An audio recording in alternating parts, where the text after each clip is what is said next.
FEMA appeals program, what is it? Where did it come from? What are we doing? When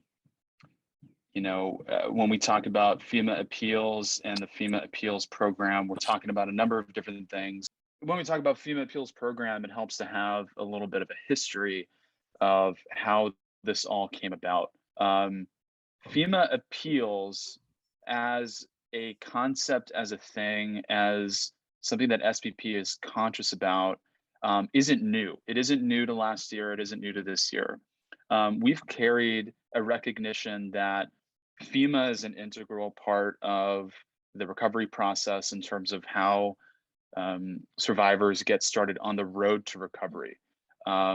We've trained FEMA, we've trained the process, we have resource guides. I'm sure everyone has seen our navigating disaster programs resource packet, has seen what we have on SBP Connects.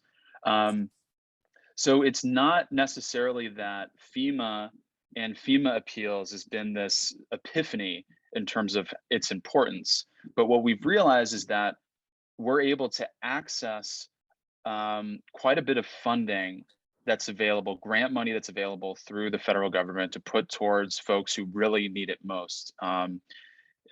Once there's these big storms that are coming in and causing a lot of challenges for the folks that SBP is out to serve. So 2 years ago, Hurricane Laura made landfall as one of the strongest storms to hit Louisiana, Category 4. We deployed and quickly realized that, being in the middle of COVID-19 had limited options for who we'd be able to mobilize in terms of volunteer groups to assist with the recovery. So it was our deployment team that was out there doing the muck and gut, doing the mold remediation work. We did some roof tarping. And then when it came time to pivot into full-scale recovery, the cost of damages was really, really high. And we didn't have volunteers that were coming in to bring down things like cost of labor, to expedite homes through the process. So there were these challenges in terms of how someone would start in the recovery process. So quickly we started getting estimates, started really getting into the challenge of the cost of repairs being more than SBP could accomplish with what we had in terms of funding, in terms of our model, which was driven by subcontractors without volunteers. And so we connected with some FEMA staff, a FEMA volunteer agency liaison, who began working with me and Hannah Roberts and Olivia Baroni and Lauren Granskog, who was with us at the time, and started working on FEMA appeals. And not too long after that, we started having some success. We would assess the initial award that someone got from FEMA. We'd take a look at their home, take a look at their damages, and go, well, this doesn't quite add up. Let's appeal. And then shortly after, started getting some more money back for the individuals who we were trying to serve. And we filed some more, had some more success, started brainstorming a little bit more, started really checking in with Doc, who's been our FEMA Val since December of 2020. When we started having the success, we started teaching some of our methodology. We were working with United Way, Southwest Louisiana, with the Fuller Center, tried some things out, tried some things that ultimately were not very successful. Things like a one-day in-person clinic to file appeals, and learn some really important lessons. One of those lessons is that it's hard to offer FEMA appeals support in one day, in 1 hour, in one meeting. You need to work with a client, to work with a survivor through the whole process of the appeal. And so these were some of the important lessons that we learned in just working with survivors of Hurricane Laura. And when the numbers started ticking up to about $100,000, we realized that we were really onto something. Hurricane Ida hit a year after Hurricane Laura, and we were able to get out into the field very quickly and meet with a lot of survivors, connect with a lot of clients in just a matter of days and weeks after the storm. And a few months later, made the pitch to create a FEMA appeals program that would address the challenges that survivors have in navigating the FEMA process, that would be separate from our client services team, to be able to offer the support for someone as they're navigating disaster programs from day one until they're able to access all of their eligible awards. And so now we've grown our team. We have several new faces on staff. Shamitra and Claire are on this call that have been working diligently and just really instrumental in driving our ability to reach more clients, work with more groups. We've been able to contribute more of those funds towards rebuild and channel those funds towards our OOR program. There's more money coming in through the appeals process. We're hosting more trainings and teaching more of our methods, and then we're innovating in terms of our process and really trying to create a way that we can continue to do this for years and years. So we didn't know it at the time when we started doing FEMA appeals, but a lot of our work has since been informed by a FEMA 2020 Advisory Council report, which identified some challenges that residents face in accessing FEMA funds after a disaster. In Southwest Louisiana, a New York Times reporter came out and spoke to two of the clients that we were working with, Norman Biagas, father of 5, military veteran, and Roy Vossing, 81-year-old, worked on the oil rigs for a lot of years. Roy, a white man, Norman Biagas, a black man in Southwest Louisiana. If you looked at their homes side by side, the damage looked essentially the same. They both had an enormous tree fall and create a ton of damage to their roof, to their framing, to the structure. And what ended up happening was Roy Vossing, the white resident, was able to access the full $35,500 grant that FEMA makes available for housing assistance.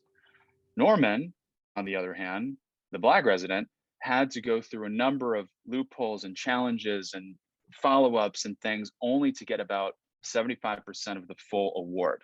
And so it kind of laid it out, right? This is one of many challenges that faces residents after a storm, depending on the color of your skin or where you live in that community.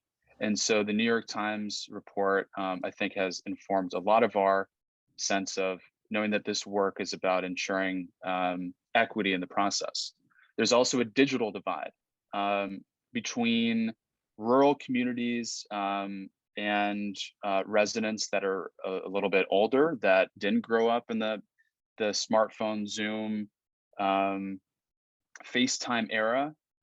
FEMA has been conducting inspections via a remote inspection model, meaning that they're talking to residents that have impacted by storm using these technologies.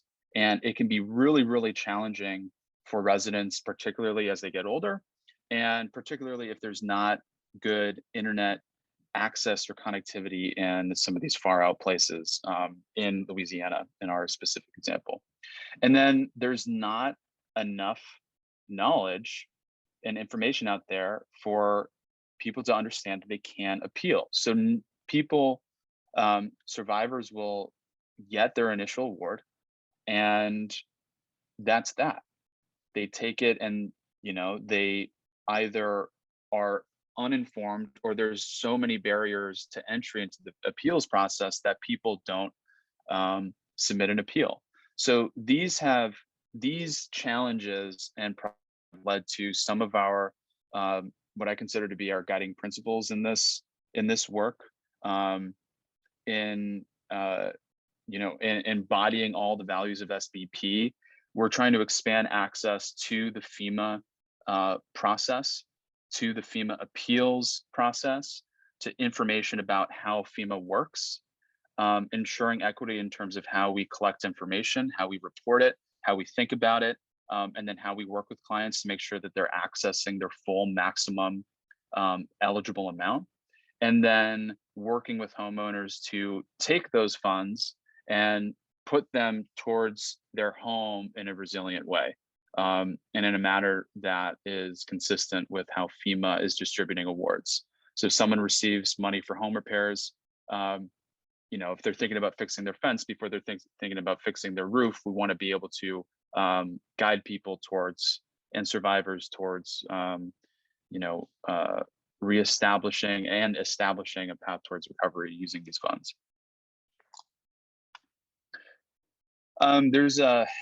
There's so many stories, I think, with that we've encountered in this program, but Deborah Hartman is a great one in Houma, Louisiana.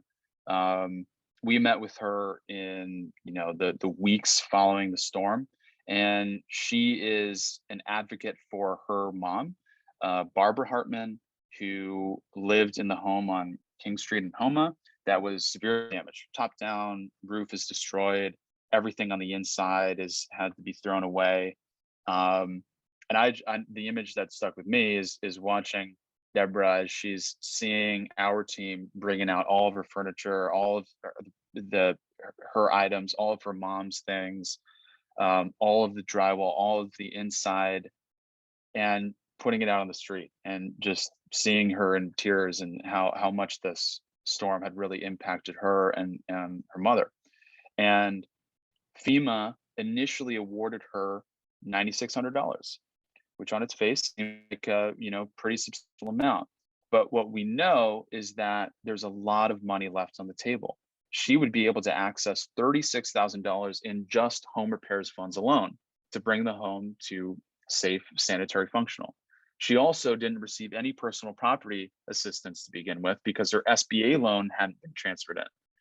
So we worked with her and worked with Barbara through Deborah, who was just a great advocate for Miss Barbara through this process, and we're able to access up to just over $28,000 in FEMA assistance alone to put towards her recovery, and that's a huge increase from the initial award to the total award. So this work and focusing on appeals is able to access real dollars that go towards real recovery. So it's just one example of many where every dollar really counts. When someone's been impacted by one of the biggest storms ever to hit, and storms are just getting bigger, as we know. So some of the components of FEMA appeals program, we do one-on-one case management. I say we do one-on-one case management in the ecosystem of home repairs. That's SBP's bread and butter. We do home repairs, we do muck and gut, we do mold work. And so in terms of FEMA appeals, we're not offering a full wraparound service, but we are working with a client through the whole process of submitting a FEMA appeal. We offer damage assessments, meaning contractor estimates, and then the team is working on how we might innovate in this space. We work with other, obviously, are hugely integrated with OOR, with Share, with Advise, to be able to work with Share partners, to be able to be included in some of the conversations around the goals of the Advise team, and to be able to contribute the funds that we receive or that a homeowner receives through a FEMA appeals process into their rebuild with OOR. We train and we make sure that resources are available to our partners and to the communities that we work with. We work with FEMA staff and collaborating and reporting out on our success and reporting out on clients or survivors that need a certain type of assistance. Someone calls and has an issue with their direct housing unit or needs an appeal. We're able to liaise with FEMA to make sure that those issues are resolved. And then we work on remote FEMA clinics with partners and communities that are not specifically part of our SHARE program.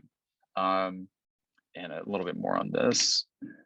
I like to think of it as a hub and spoke. FEMA appeals program is a hub for some amount of FEMA knowledge and experience, and we want to teach that and also offer things to other organizations that need a component of what we're able to offer. Terrebonne Council on Aging, for example, they needed they had a case that was filing appeals. They needed to be able to have estimates, contractor estimates or assessments that they could send into FEMA along with the appeals that they were submitting. In Pontchartrain and Montague, we worked with Teresa Dardar, who was one of the office directors and works with a community out in Montague, and been able to work with the residents there and submitting FEMA appeals. We worked with United Way in Southwest Louisiana to do webinars. We've worked with what's Healthy Gulf of Louisiana Just Recovery Network, who's doing repair and rebuild work out in St. James. With Catholic Charities, we did a training out in Grand Bois. We trained up a few local non-professional case managers who knew their community, knew the need that they had out near Berg, Louisiana, and offered training and then support. And they were able to set up a clinic and have community members come in and assist them through the appeals process, and been able to both train and inform, community advocates in the FEMA process, but also realize some dollars through that process that they've been able to put towards their repairs. So just a kind of example of how FEMA appeals works with a number of different groups to offer different things. Hub and spoke, I like to call it.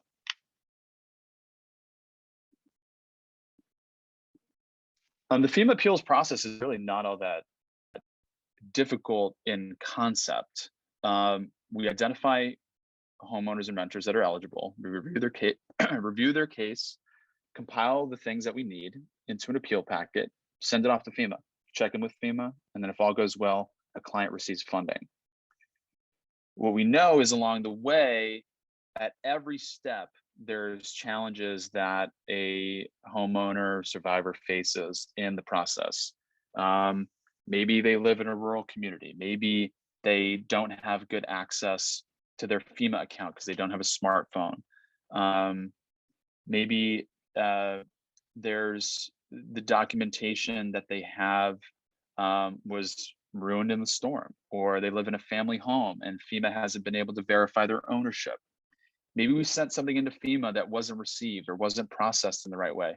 I just got off a call with our FEMA val today, who was looking at a case that is going to be denied for reasons that make no sense in terms of, the owner. FEMA saying that they were insured, they don't have insurance, or FEMA says that all eligible assistance was received if they never received any assistance in the first place. And then following up with FEMA staff that are, and we've had good relationships with FEMA staff, but also working with FEMA, knowing where to go for the right answers can be a challenge.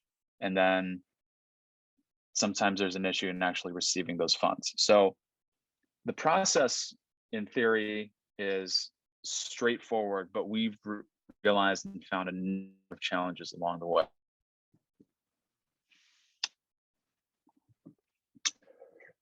So the services that we offer, we conduct an eligibility analysis, sort of a fluffy, big way of saying we just look at what they're eligible for.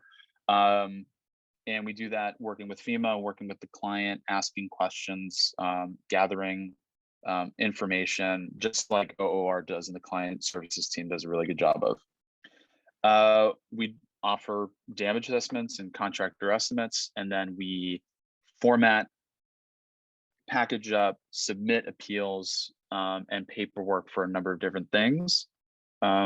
Most of the time, and the majority of appeals that we're filing are for home repairs assistance, but we'll also work with folks to file for additional personal property awards, appeal for rental assistance if they never received it, recertify the rental assistance if they're displaced and having to rent an apartment. If they had costs after the storm, like they were living in a hotel that they never got reimbursed for, we'll assist with that. And then if there's issues with their direct housing unit, or there's issues in that the unit doesn't accommodate certain accessibility needs, we'll work with FEMA so that they understand that that person is having some challenges in the space that's been provided. We do the in-person and remote trainings with share partners, with our remote clinic, in our remote clinics, and then we're building out a toolkit that any organization, any partner, any person would be able to use to better inform how they do go through the FEMA process.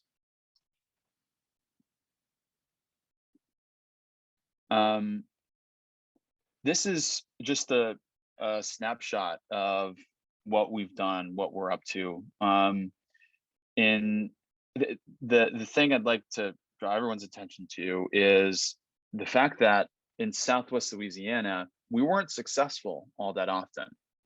39% in terms of decisions received for people to be approved for awards was not and should not be a high enough standard for the quality of work that we were doing.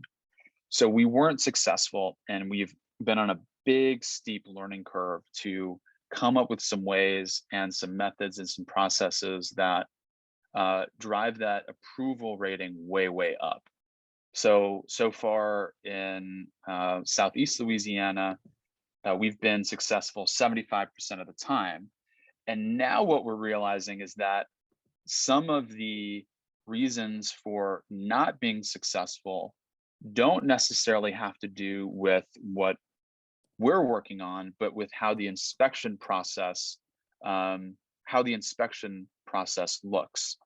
Contract inspectors coming into the home or not coming into the home, or how the homeowner was able to describe what their damages are.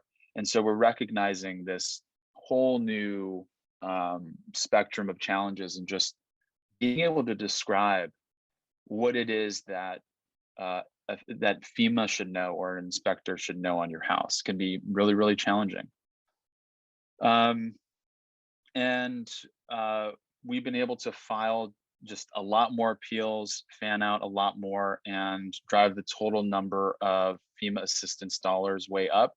So I'm really proud of our team for working to just work to connect with clients, to file appeals, and then ultimately every dollar that's coming through the FEMA appeals process is going directly to survivors to assist them with the recovery. And we've been able to do just over $650,000 in FEMA assistance over the past year and a half.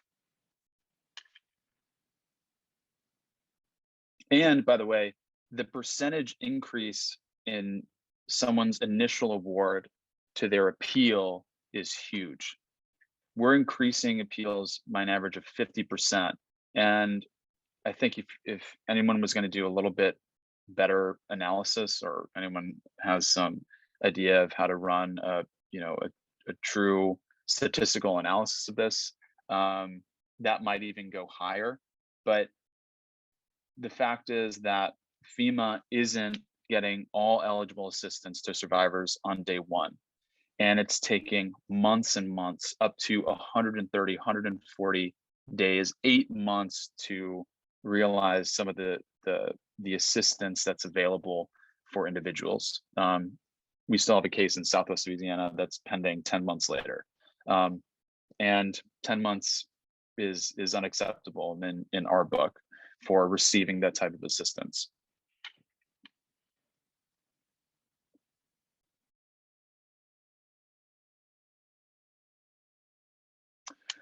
So looking into the future, there's a lot that we want to do. We want to assist clients to access $1.5 million in eligible FEMA awards in 2022 by meeting them earlier in the process, by meeting them before it's been 3 months since they applied, to inform how they're applying, to promote better application practices. No one's wrong in how they go about applying for FEMA assistance, but FEMA doesn't necessarily make it easy to apply and receive all the eligible assistance. One example of this is we've been working with a few folks who checked in the long FEMA application that they did not have access or disability needs, but we come to find that maybe there's someone in the house that's in a wheelchair or has other functional needs in the house, didn't even realize that this was something that FEMA hadn't considered for them. So working with folks earlier and being able to promote and guide survivors through the application process by meeting people sooner and capturing more of those dollars earlier in the process than 8 months after a storm. We're working to codify the process and improve team capacity. So that means that we're trying to bring on new team members and expand our ability to do this in both Southeast Louisiana and Kentucky and in our future response areas. We're working to leverage technology in a really, this is sort of the fun part of it, the fun and interesting way with tech. All the folks on this call that know what I'm talking about in terms of our ability to offer remote assistance, innovate in terms of how we do damage assessments by leveraging partnerships and new and underutilized technology to conduct damage assessments. We want to work to develop and foster working relationships with field staff, FEMA field staff. I don't think any of this work is possible without having those relationships. And I'm talking specifically about FEMA VALs and having access and knowledge of where federal programs are kind of creating their home base. We want to adopt some more and better disaster case management techniques and an approach to the work, being able to say, hey, here is your full spectrum of need as a survivor. If you qualify and if there is an OOR program that SBP is running in that area, to make that recommendation. Are there share partners that we can refer people to? Are there other services that someone is in need of when they're in the throes of a disaster? That is all part of the process of navigating disaster assistance programs that we want to embody in our work. We want to advocate and continue to advocate from the client to the top. We're seeing now, 8 months after Ida, that there's been some injustice served to some of our clients in terms of how FEMA has calculated their awards. And we want to be able to tell these stories to inform better processes and gather information that can, make the folks that are at the top reconsider how the system works for everyone. And then we want to want to teach everyone at SBP. I love these lunch and learns. This is a great sort of step in that direction. We've been doing a lot of these internally, promote more FEMA consciousness and awareness internally, continue to learn and be really diligent learners, and then inform our partners, inform survivors, inform VOADs and form working groups and form LTRGs, be a thought leader in this space, and then continue to learn and continue to inform. And with that, that's what I got. So I see a 4 with our chat here, but curious to know if anyone has any questions, thoughts, considerations.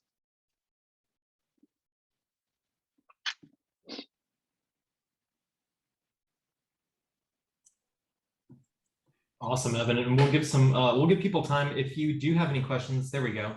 There's a question. Elizabeth asks, "Is there a timeline you're up against?" Yes, there is a timeline. There's a couple of timelines that we're up against.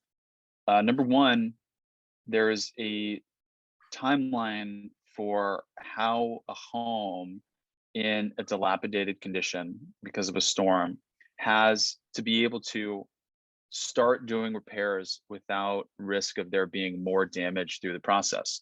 So take a home that's been hit by Hurricane Ida, on September 1st, it's got mold. Maybe a little bit of mold is poking in, maybe not. Maybe it's still just wet and drenched and the drywall is ruined and ceiling's coming down and the roof is destroyed. Well, a couple of weeks after that, you're going to see some mold. A couple of weeks after that, maybe there's a rain, maybe there's a flood, maybe there's more water that's coming into the home.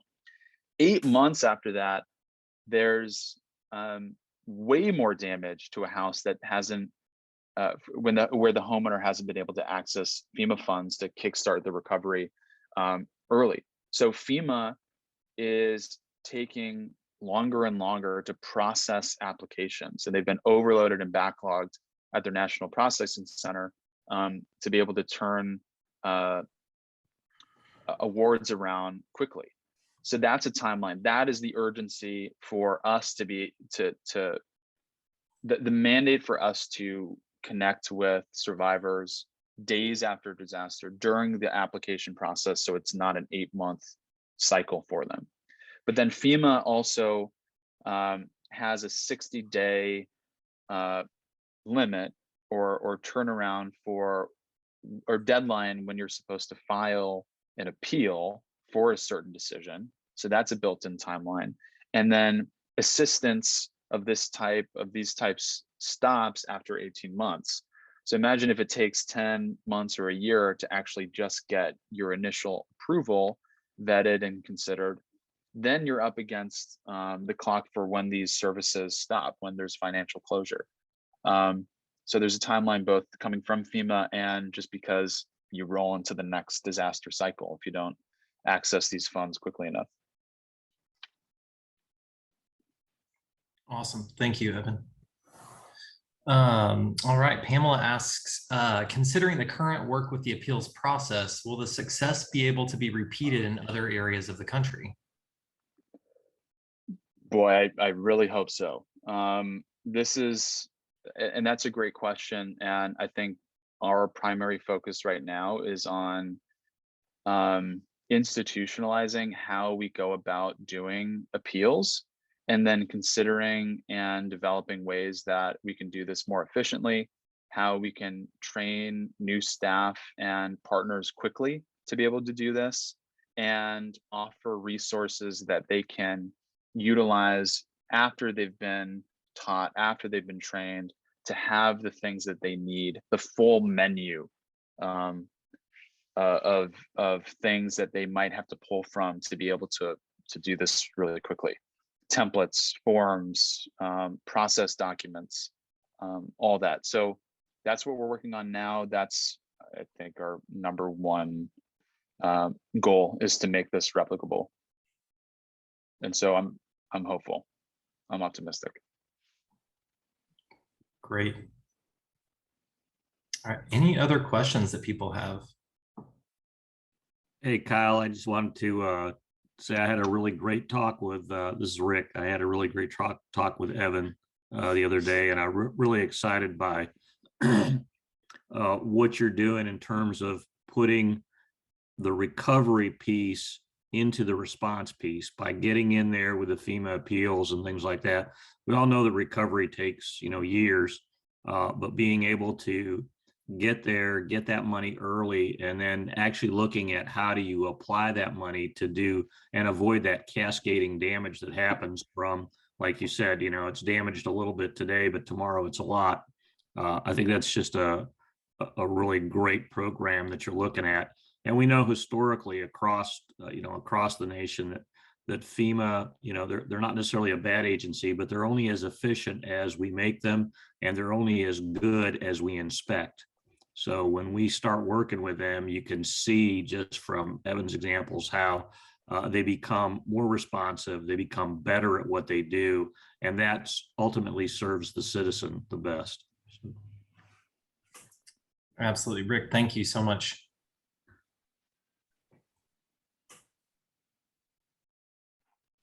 All right, so I want to give everybody about 10 to 15 seconds to unmute yourself. If you could, everybody just unmute. I'm going to be watching to see everybody unmute here. There we go. Unmuting. All right. I want to thank Evan for putting this presentation together, the fantastic work that you're doing, Evan, with FEMA appeals. If everybody could give Evan a round of applause, that would be awesome. All right, Evan. There we go. All right. Well, thank you. Well done, Evan.